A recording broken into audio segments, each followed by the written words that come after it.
प्यारे बच्चों, आप सभी का स्वागत है। आज हम आरआरबी एएलपी का 7वें दिन की हम क्लास करते हैं और 5-7 मिनट की हमारी क्लास होती है। बहुत शॉर्ट हम क्लास लेकर आते हैं। इसमें हम वे क्वेश्चन बनाते हैं जो काफ़ी हार्ड लेवल के हैं। हमारे 2014 से लेकर 2026 तक एएलपी में जितने भी क्वेश्चन पूछे उनके हार्ड लेवल का क्वेश्चन आपको सोल्व कराया जाता है। तो देखिए यहाँ पे आपका क्वेश्चन क्या है जो आरआरबी एएलपी का सीबीटी 1 फरवरी 2026 में था, उसका ये क्वेश्चन है।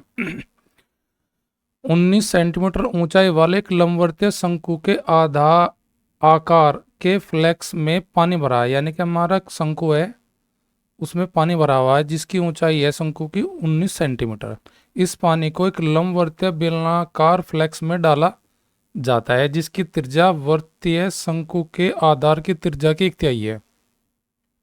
बेलनाकार फ्लेक्स की ऊंचाई बताइए। देखिए क्वेश्चन में मैं कहा है कि भाई हमारे पास एक शंकु है और इस शंकु की हमारे पास क्या दी गई है त्रिज्या, हमें नहीं बता, हमें सिर्फ ये बता कि इसकी जो हाइट है वो हाइट है जी कितनी जी, 19 सेंटीमीटर की। अब इसका जो पानी है, इसका पानी डाला जाता है बेलनाकार एक फ्लेक्स में, बेलनाकार फ्लेक्स में।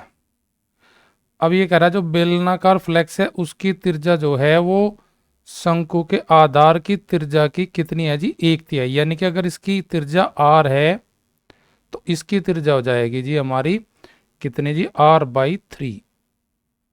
तो इसने पूछा बेलनाकार जो हमारा फ्लेक्स है उसकी ऊंचाई कितनी होगी। तो कहने का मीन्स जो शंकु का आयतन है वही आयतन होगा बेलन का।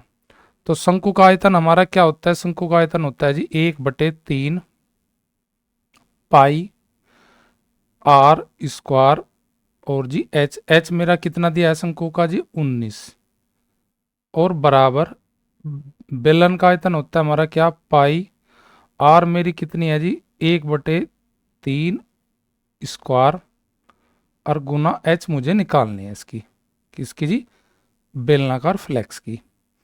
तो यहाँ से पाई कैंसिल होगा मेरा, आर स्क्वायर बटे ये हो जाएगा यहाँ पे 9, तो आर स्क्वायर से मेरा ये आर स्क्वायर भी कैंसिल हो जाएगा। ये 9 उधर चला जाएगा, घूम कर मेरा इधर गुना कर लेगा, 9 यहाँ से भी मेरा हट जाएगा। तो यहाँ पे रह जाएगा ओनली मेरा क्या, h। अब मैं इसे सोल्व करता हूँ, 3 तिया 9 और 3 बार चले जाएगा 9 3 से, तो 9 3 बार चले जाएगा तो 3 की गुना करेंगे 19 में, तो मेरे h की वैल्यू आ जाएगी किसकी, बेलन की हाइट की। तो बेलन की जो हाइट होगी वो होगी जी मेरी 57 सेंटीमीटर की। 57 सेंटीमीटर के लिए मेरे पास ऑप्शन ए दिया है। तो ये हमारा क्वेश्चन था, मीडियम रेंज का था पर ठीक था क्वेश्चन। हमें अगर कॉन्सेप्ट पता है तो बना लेंगे हम, अदरवाइज नहीं बनेगा। क्वेश्चन अगला देखते हैं सेम इसी आधार का। अगर भाई 15 सेंटीमीटर ऊंचाई का लंबवर्तीय शंकु है, इसका पानी ऊपर तक भरा है, इसका पानी बेलनाकार बर्तन में उड़ेल दिया जाता है जिसकी त्रिज्या शंकु के आधार की त्रिज्या की आधी है। बेलनाकार पानी की ऊंचाई बताइए। तो वही भाई शंकु का आयतन बराबर किसके, बेलन के बराबर हो जाएगा।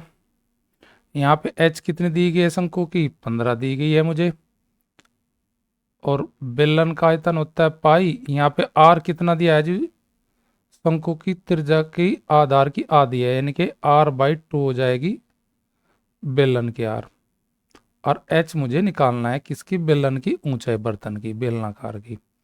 तो पाई से पाई कैंसिल हो जाएगा मेरा, आर स्क्वायर बटे ये हो जाएगा 2 का स्क्वायर 4 हो जाएगा, ये हो जाएगा आर स्क्वायर बटे 4, आर स्क्वायर से आर स्क्वायर कैंसिल, ये 4 मेरा इधर चला जाएगा, 3 डिवाइड करेगा 15 को 5 बार, 5 के गुना करेंगे 4 में, तो 5 चौक 20, 20 सेंटीमीटर मेरी हो जाएगी उस बेलनाकार बर्तन की हाइट।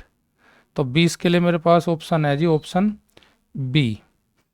नेक्स्ट क्वेश्चन सेम ऐसे क्वेश्चन है हमारा। इस क्वेश्चन में क्या दिया है हमें, क्वेश्चन में दिया है कि 24 सेंटीमीटर ऊंचाई वाले शंकुकार फ्लेक्स का पानी एक बेलनाकार फ्लेक्स में डाला जाता है। बेलनाकार फ्लेक्स के आधार की त्रिज्या शंकु की त्रिज्या की दुगनी है। तो बेलनाकार पानी का स्तर कितना होगा, ये मुझसे क्वेश्चन में मुझे निकालना है। तो देखिए सेम वही भाई, शंकु का आयतन बराबर किसके हो जाएगा जी, बेलन के।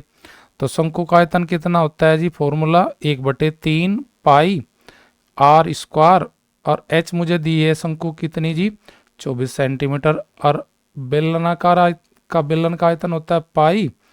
आर अब की बार दुगनी है शंकु से, तो ये हो जाएगा 2r का स्क्वायर, क्योंकि दुगनी है बेलन की आर शंकु से, तो ये हो जाएगा 2r का स्क्वायर।